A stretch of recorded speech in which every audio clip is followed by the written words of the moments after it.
ఆ తల్లి క్షణికావేశం కుమార్తె ప్రాణం తీసింది. తల్లిదండ్రులకు తీరని వేదన మిగిల్చింది.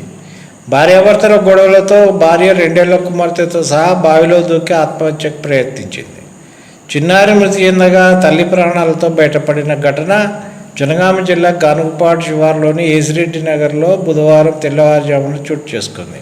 పోలీసుల కథనం ప్రకారం ఏసిరెడ్డి నగర్కు చెందిన ఆకుల రమేష్ గౌరీప్రియలకు 3 ఏళ్ల క్రితం వివాహమైంది. వీరికి 2 ఏళ్ల కుమార్తె శ్రీ ప్రగతి ఉంది. వివాహం జరిగినప్పటి నుంచి దంపతుల మధ్య తరచూ గొడవలు జరుగుతున్నాయి. పలుమార్లు పెద్ద మనుషుల సమక్షంలో పంచాయతీలు నిర్వహించి దంపతులకు సర్ది చెప్పారు. కొన్ని రోజుల క్రితం గౌరీప్రియ తన భర్త కుమార్తెతో కలిసి ఏసిరెడ్డి నగర్లోని అత్తగారింటికి వచ్చింది. భర్తతో జరుగుతున్న గొడవలతో మనస్తాపం చెంది గౌరీప్రియ బుధవారం వేకోజామున 3-4 గంటల సమీపంలోని వ్యవసాయ బావిలో కుమార్తెతో సహా దూకి ఆత్మహత్య యత్నానికి పాల్పడింది. గౌరీప్రియ బావిలోని మోటార్ పంపును పట్టుకొని ప్రాణాలను కాపాడుకుంది. ఆమె బావిలో నుంచి కేకలు వేయడంతో సమీపంలో ఉన్న కొందరు రైతులు వచ్చి తాళ్ల సాయంతో తల్లి బిడ్డలను కాపాడారు. అప్పటికే చిన్నారి శ్రీ ప్రగతి మృతి చెందింది.